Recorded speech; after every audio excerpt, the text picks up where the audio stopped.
Because this is streaming, we'd like the questions to be heard clearly on the YouTube. We have 2 microphone holders, so after Coach's opening statement, if you have a question, please just kind of raise your hand, and John and Jack will get the microphone to you. Please identify yourself and your outlet. We will do that after home games as well, since those are streamed live as well. So with that, we'll get to Coach Ferentz. Thanks, Matt. Good afternoon, everybody. So just say a couple words about last weekend, and then certainly this week's game with Rutgers. Just first of all, just want to congratulate Drew Stevens for being recognized Big Ten Special Teams Player of the Week. Certainly came up with a big field goal, and a couple other guys right now that have made semifinalist list. You know, Cooper DeJean with the Thorpe Award. Certainly Jay Higgins playing great football with the Butkus Award, and then Joe Evans with the Bullsworth Trophy semifinalist. So just happy to see those guys, their efforts really being recognized. Saturday, certainly a hard-fought game. Unique experience certainly for the team, unique environment and challenge that way. And then I think it was probably a pretty special experience for our fans. I imagine they had a good time, and certainly a novelty there. But the bottom line is really just a hard-fought game. Both teams, kind of squaring off there, and then some good complementary football. Start the third quarter. Certainly the good defensive stop, getting the punt block, and then converting that into a touchdown. Goal line stand was, just outstanding by the defense, and they continue to play really well.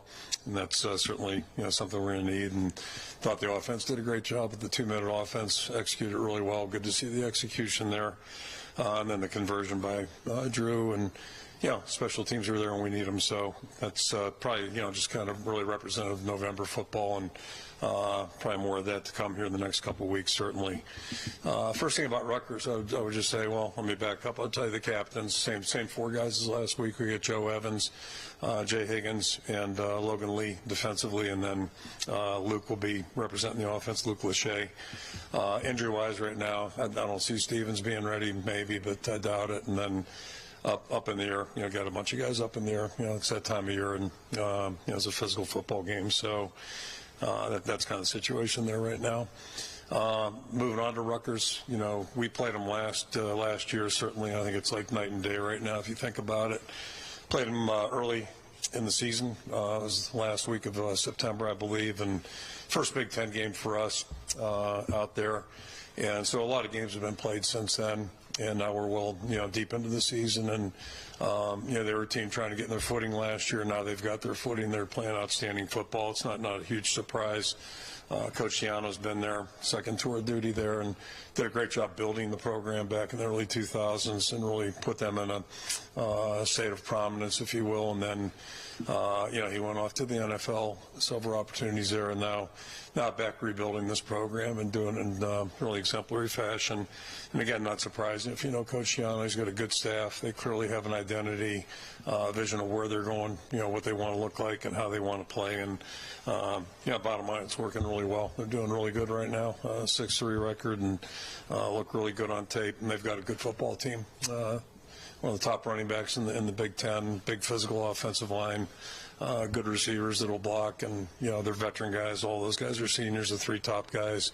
Quarterback's playing really well for them. Tight end's a dangerous player, and then they're playing good team defense, and that's it's kind of, you can see it in the process last year. Now it's coming to fruition. So good job on special teams. Good kicker, good punter.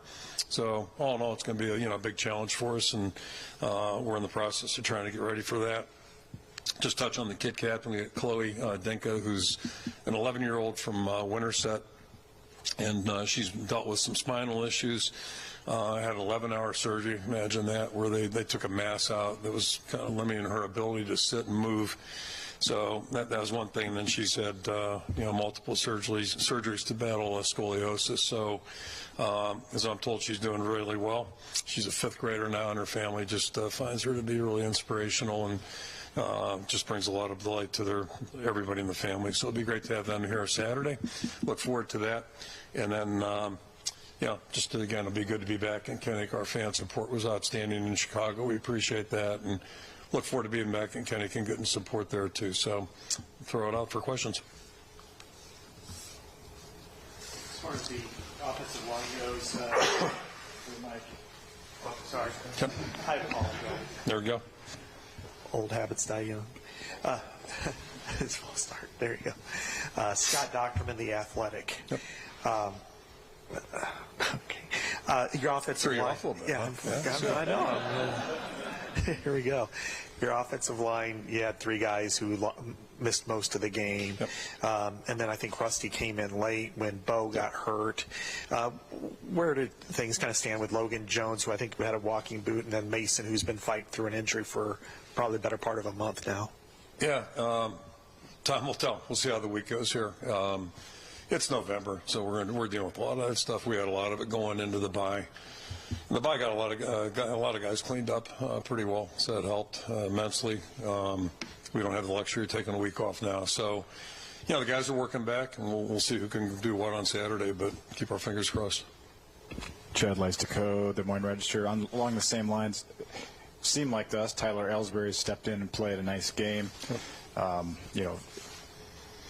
What could he do for you this week? If he had to step in at center or maybe even guard if you're light there. Where do you see him kind of contributing, I guess, this week? Yeah, he did it last year a couple times too, and he's been practicing pretty steady. So first things first. Yeah, he did a really nice job stepping in. That's tricky, tough position, a lot of pressure, and thought he overall did a really good job. So anytime you do that, it helps earn confidence. First of all, for yourself, I think, and then hopefully at least for yourself, and then also I think you and the coaching staff, the teammates, feel better anytime they see a guy out there and they're working with them and they have confidence. So you never have enough depth, you never have enough guys that can play successfully, and hopefully this will help move him forward. But I thought he did a nice job, handled himself well, and played with poise. And we'll see how it goes with Logan, but he may be in there again at center, or to your point, he's really a versatile guy. He can play probably all positions on the line. So just really proud of what he did Saturday. John Seppi, Cedar Rapids Gazette. Going up against a Rutgers team that can obviously run the ball well, it seems like your run defense has really taken another step the last 3 or 4 weeks. What do you attribute that to? It's like our whole team. Everybody's just out there working every day in practice, and we got good guys, good quality guys, got good experience on the defensive side, and the areas maybe where we had the most question marks, guys are doing really well. Jay Higgins, start there, and then Nick's really comfortable now and playing well. And for us, the way we're built, if our linebacker play isn't good, that's going to be an issue. Same thing at the safety play. So, we got 4 pretty veteran guys in those spots, those critical spots, and the guys up front are doing a good job for the most part. And so it's in our conference, you got to be able to play the run. Any conference, I think you really have to be able to play the run if you're going to be good defensively, and we're doing that. This is going to be a different challenge though, because this back is a really good football player. He's got 1 million carries. He's out there all the time. And then their quarterback's a really good run threat too. I mean, he's a guy that is a big part of what they do. So, it's a little different dimension, a little different, division of labor, if you will, out there. Tom Kakert, HawkeyeReport.com. Kirk, I wanted to ask about Cooper DeJean. He played a little bit on offense. What's kind of your thoughts moving forward with him? How much can he play on offense? What do you kind of see as a max number of snaps? Just general thoughts. I gave you the wrong answer the other night. I should have said that. I was reading a couple emails, and people suggested, boy, why don't you get Cooper on offense? But you're asking the $1 million question: how many snaps can a guy play? I know now Kinnick played both ways. The game was a little bit different back then, and we didn't have the TV timeouts, and games didn't take 6 hours to play. But it's a tough one. But I do know this: he's extremely valuable on defense. He's extremely valuable on special teams, and so where do you give? Where do you take? And we've got a pretty good thing going defensively right now, so you really worry about disrupting that, and. Same thing on special teams. If we can get the ball in his hands, he gives us a chance as a return guy. So, obviously I think he could really help us offensively, but again, so could a Micah Hyde. But, you got to weigh things out and try to make sure you're doing what's best for the overall picture. And that's, and nobody knows, what the right number is, or, when a guy's going to get hurt. You don't know those things. But I know this: we're missing some guys right now that aren't playing, that aren't coming back this year, And, we can't take another torpedo on that front end of that. Elliott Clough, Rivals. Caleb Brown gets his first catch here at Iowa, wearing a different number late in the game on that ball from Deacon. Just thoughts on that play specifically, but also Caleb getting his first catch here at Iowa. Yeah, two initial thoughts. It looked like a football play. We had good protection.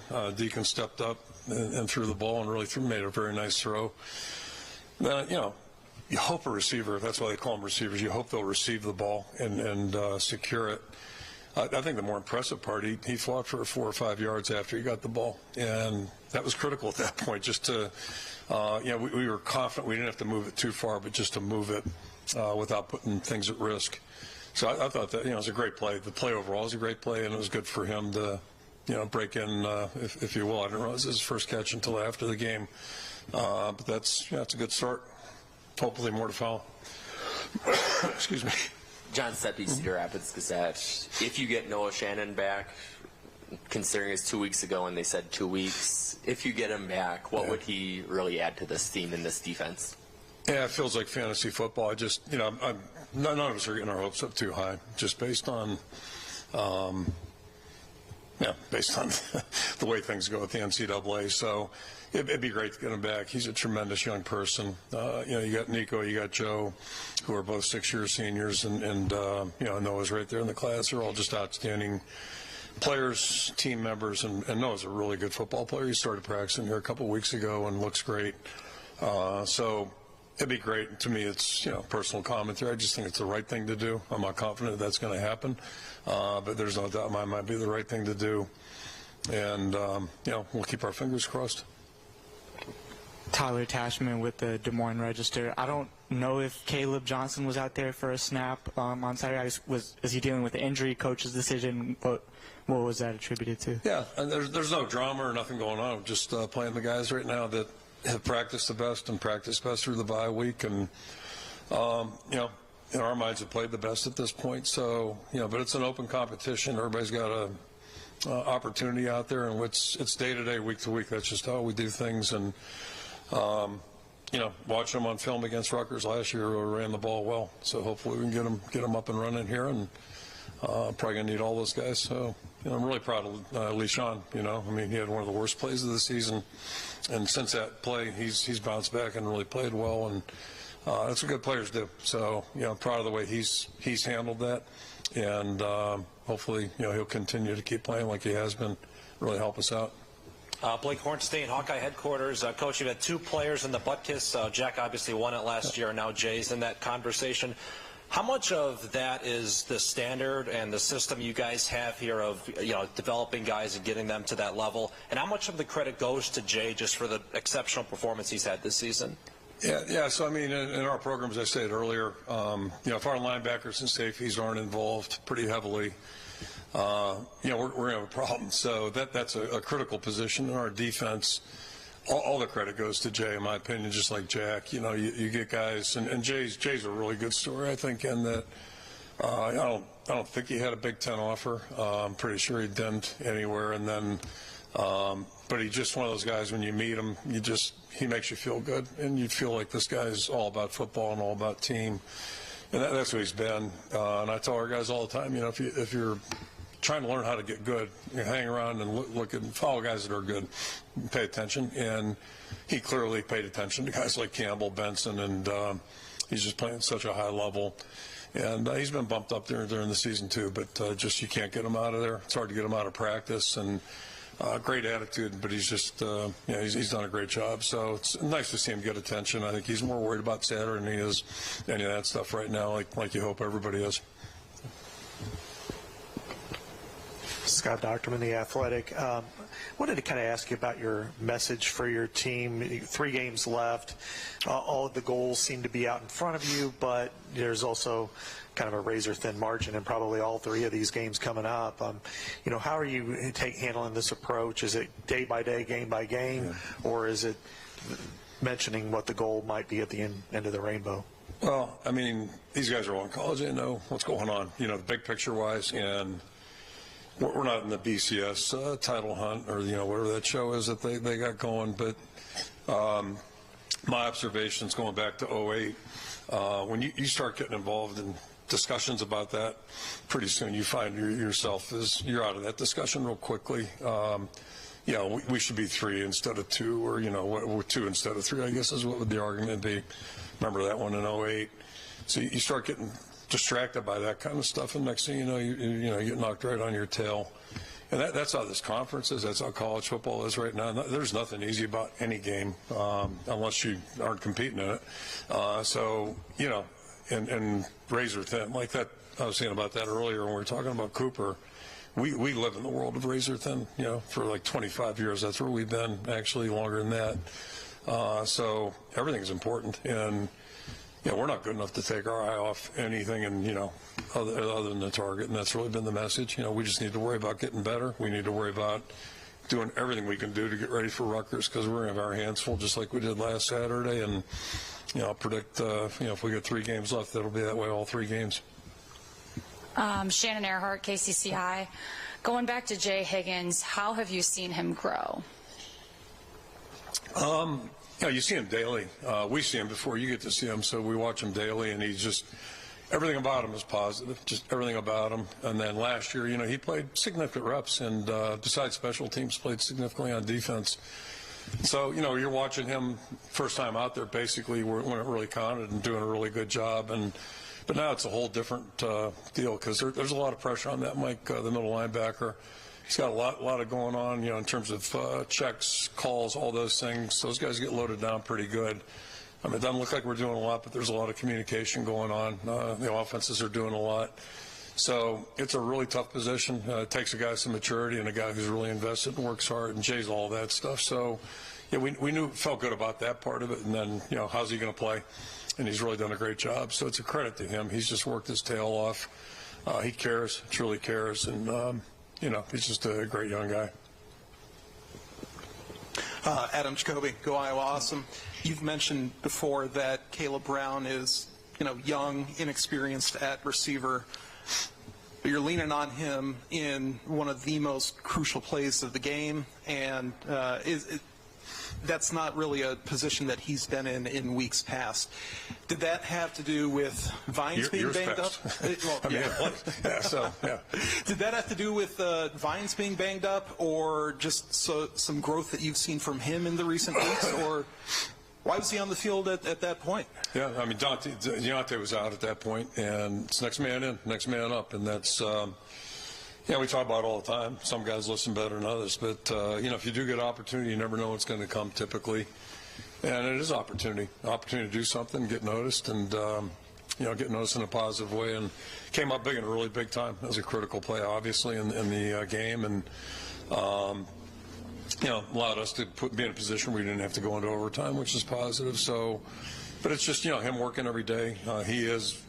Not an infant as a receiver, but it's really the first year, he's really been in the deal. And I guess last year, I don't know how extensively or, where he was on the depth chart. He certainly wasn't out there in critical times a year ago. So, right now he's getting the work, and he's doing a really good job. He's got good ability, good attitude. So, hopefully now it's just, a matter of, we just got done talking about Jay, his ascension the last year and a half. Hopefully we'll see the same thing with Caleb. He's got an opportunity here. Tom Kakert, Hawkeye Report. Kirk, I want to dive into kind of how you guys, margin for error, you've talked about very, very thin right now. Mm-hmm. We're always thin. Yeah. But how do you guys, do you teach, coach guys to play in those situations where, it's a one-possession game? Because you guys seem to come up on top of those situations on a regular basis. How does that happen? Yeah, I guess the good news is we get a lot of practice at it, a lot more than some teams, like Ohio State, right? So, but it's again, that's the world we live in. I think a big part of anything you do in life is understanding. I couldn't run. When I was playing, I could not run. So, that wasn't going to change. So you find a way to be successful given who you are, what your abilities, what your conditions might be. In football, they change. Injuries change them, weather might change them, whatever. So you just try to, you try to bend and yield towards who you are, what you can do. Our 02 team was very different than the 04 team, but they were both extremely successful. And so, you just try to find a path that's going to work for you at that given time. And it's, as we know, it changes almost daily, and certainly weekly. But, now we're 9 games into the season, so, every team starts to build an identity, and I think it's pretty clear who we are, what we are, so let's embrace that and let's work on finding a way to be successful, knowing who we are. And that's pretty much all I know. I mean, that's like, how we've done things for 25 years, and when I was here for the 9 in the 80s, it's pretty much the same deal. It's always funny, or interesting when you get further away from something. I don't know if romanticizing is the right word, but every now and then in fact, I keep a couple just for, reality checks, like our depth charts from 02 or 04, and you forget, oh my God, that guy was second team on that team. Like, hold it, big drop off. So but that's a reality, and it's not that way everywhere, but it's more that way at most schools as opposed to, I was at Pitt in 1980, we were second in the country, and we 6, maybe 7 linemen you could put into a game. So you would think, the number 2 team in the country would just be totally endowed, but that wasn't the case. So that's, you just try to deal with that the way it is and the best you can. But it takes the right kind of people too. You got to have the right people. That's first and foremost. Chad Leistico, Des Moines Register. Noticed Marco Lainez took the 2 reps at quarterback the other day, at least in the pregame. What is he kind of? I guess, can you share with us what growth you've seen from him throughout these, 4 or 5 months he's been on campus? Yeah, he's done a nice job. And, it's not a deep pool there. We have 3 guys, and then Tommy Polholski, who, I swear to God, I'm glad he's okay, but he had the flu for probably 10 days. I don't know, literally. So at one point we had 3 guys out there on the field during the bye week and previous. But no, Marco's done a good job, and it's a position where we don't have a lot of depth or experience right now, so we're letting all 3 guys work, and all 3 of them are doing a good job.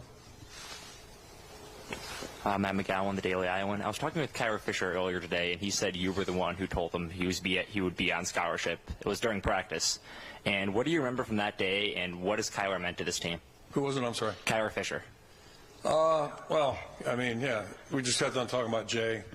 Not quite the same story. Kyler came as a walk-on, and with each step of every phase, whether it's spring, winter conditioning, spring ball, ever since he's been here, he's just been a quality guy, and he's not played a lot of scrimmage snaps. He's played more this year than ever, but prior to that, went on scholarship prior to that. But everything about him's been quality. He's been a great special teams guy, totally invested. He's really matured physically and mentally, which is what college football is all about. It's a fun part about it. So there was no question in our mind at that time. Like he deserved the scholarship more than it earned that, just by being a good team member. And we were kind of stacked at linebacker a year ago, so he wasn't going to be in that starting lineup, but he was every bit as important. He was every bit as invested. And, going back to how do you build a winning football team, not everybody's going to be a starter, but guys can still be like starters, act like them, be mature, and that's what Jay did before he got his opportunity. And, we're all, just really thrilled Kyler's on our football team, and it's been fun to watch his growth and development. So, and I'm not a big one for popping out of a cake that you got a scholarship, that kind of stuff, or we don't social media that stuff, but it's still pretty significant. It's a heck of a deal for those guys. Yeah. Scott Docterman with The Athletic. I wanted to ask about Addison Ostrenga because he follows somewhat of a similar pattern than some of your other tight ends have in the past, playing as a true freshman. Mm-hmm. Sam did that. It's kind of flipping a coin between TJ and Noah got to play even before that. In what areas have you seen him make those strides? And it seems like each and every game he's doing something a little bit better than he did maybe a couple weeks ago. And what do you think his trajectory is right now? I don't want to predict where he's going, but he's just everything about him. Some of the guys we were just talking about, like Jay. Addison was under-recruited. There are probably some parallels between the 2 guys. Now we talk about it, but he's got one of those attitudes that's infectious. He loves being out on the field, loves playing ball, loves practicing, loves being part of the team, just loves everything about it. He went through a little medical thing there, for a couple weeks where we lost him. but he's rebounded from that, and he was positive during that whole time as well. So, comparing him physically and all that, I mean, there's jury's still out on all that, but the commonalities, he's just a football player. He's a guy that loves playing. There's nothing he doesn't like about this whole thing, and it's infectious. It's when he's in the huddle, we're better off with him in there because of the way he operates, and the energy that comes out of him, just from being out there. And some guys have that ability. It's just how they're wired. He just happens to be one of those guys, and he's playing good football too. With, again, talk about a limited experience, but he's really doing a good job. For that position right now, he's experienced, but for college football, he's not really experienced. Chad Leistikow, Des Moines Register. Always wanted to ask you this: have you ever seen the movie Moneyball, or read the book? Yeah, I have watched it. It's funny. So kind of piggybacking off Tom's question, winning in the margins. That was a movie about finding ways others weren't, I guess. Are there areas where feel like you've honed in on who you are, like net punting, penalty yards? Those are categories you guys do really well. And where does that movie, I guess, resonate with you as a baseball guy and football guy? Yes and no. I got to spend a couple days with Tony La Russa only because Cal Eldred invited me to camp down there in Jupiter 15 years ago. I wouldn't say he's anti-Moneyball, but I just his mode of operation, like I could identify with, and got unbelievable respect and admiration. And I'm just some guy, and he's treating me like I'm a peer. Just a super impressive guy. And then you get me telling stories here. One of the highlights this weekend, outside of the win for me, was getting to visit with the clubhouse guy, who's an interesting guy in Wrigley, a longtime Chicago guy, and he's pure Chicago. I'm proud of it. Colorful language. I think he's 45 years maybe, and so I asked the obvious question, like, he's in the visitors clubhouse. Who's your all-time favorite? Guess who he said? Not one La Russa. Even better. I'm from Pittsburgh. Jim Leland. Yeah, hell yeah. So, I mean, and during that trip to, when I got to be in the camp, there were several highlights, but one of them was getting to stand between La Russa and Jim Leland. Leland smoking butts. Like, he had probably got 5 of them done in, the 25 minutes we stood there. Big college football guy, and he's a teacher, a coach. He could coach football, and so could La Russa. I mean, they're just they think that way. But there's penalties are really important. That is something we can't control. There's certain things we can't right now, but that's something we've got to be good at, or we're going to be in trouble. I would like to see our ball security be better, obviously, and it's been a factor, certainly a factor the last time we lost. But some things you can control better than others based on who you are and what you are and where you're at, experience-wise, all those types of things. So, you got to be reasonable. But no, it was a fascinating movie. I really enjoyed it, and you learn from everything. And it's not always like 100% this, 100% that. You just try to pick and blend into whatever might benefit your program. John Patchett, guys, Mike. Off Rutgers for a moment. Reports from late last week about a conference call with all the coaches and the Big Ten commissioner specifically discussing the sign stealing issue from Michigan. Were you on that call, and would you also say it was pretty spicy? I wouldn't say no. I wasn't on the call. We actually practice in the morning, so we're watching film at noon and taking a little break right now. So I just couldn't make the call. I just figured the game might be more important than a call since we're fighting for our lives. Got to have priorities, and so I did not partake in it, and I don't have a lot of comment. I haven't read one article. I look at the headlines occasionally. Read one last night where they're fixated on who might have turned whom in, which I think is just such a statement on where we're at right now, just in general. It doesn't matter who turned whom in. If something's wrong, the issue is the issue, not all this other stuff, So I found that kind of interesting, but outside of that, I don't have any thought right now. I mean, there's a lot of stuff, just like in baseball, that's going on in football too. So, but they, as I understand it, they got it cleaned up in baseball, at least Major League Baseball. Got to be a way for us too. Scott Docterman with The Athletic. I wanted to ask you about the way Greg Schiano has built that program. It was as low as any program I've probably ever seen when he got there, and now they're, in good territory in just most statistical areas. They're +5 in giveaways. Are you surprised at all that he was been able to do this where he is, and kind of in a second act in a different league? Yeah, there was, personal commentary. I thought a great hire. Whoever made it, smart, and I know Greg. It's not, I don't want to name drop, we're me and Greg, but I know Greg certainly, and I certainly know who he is and what he's about as a coach and as a person. Got great respect for Greg in all areas. And I think if you just watch the evolution of the program and their team, to me, and I'm literally 1,000 miles away, 800 miles away, just he's been unflappable. He knows where he wants to go, and it's coming into fruition now. Like the improvement they've made in however many months this has been, 14, 15 months. It's really impressive. Not surprising, but really impressive. And that's, he's done a good job. They've done a good job recruiting. Coaching staff's clearly on the same page. And they coach our guys, like they're developing them. They're making them better. And a lot of the same guys we played last year are playing now, and they're playing better. So that's a sign of good coaching. And, again, I think he has a good, at least from my impression outside looking, he's got a really clear vision of where he wants to go. And I don't know the intricate details from, I think, 01 to 11, whatever it was when he was there. My guess is it's probably a pretty similar approach. I think he's a guy that's always had a pretty good idea of what he likes, what he wants, what he doesn't like, and that isn't afraid to stick to it. He doesn't, not that he won't adjust it or tweak it, but he doesn't, bend to somebody saying this or that. He just, does what he thinks is right, and it's paying off for him. Yep. John Seppi, Cedar Rapids Gazette. Going back to Jay and Kyler, how influential do you think that spring of 22 was, where Jack and Seth weren't in and they were getting some of those reps? Oh, yeah, it was a bonus. That was, you hate seeing anybody out, but that's typical in the spring. Guys have to get surgeries, whatever.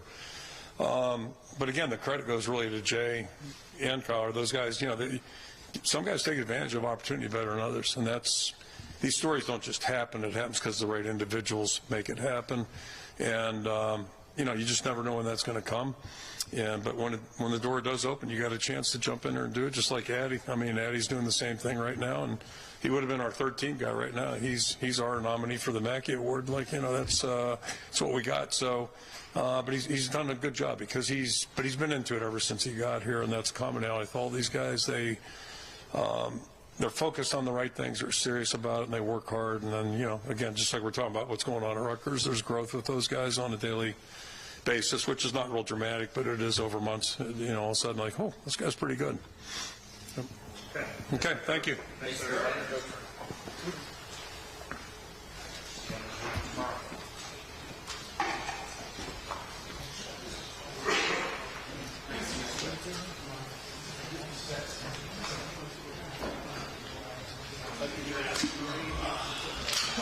Thank you.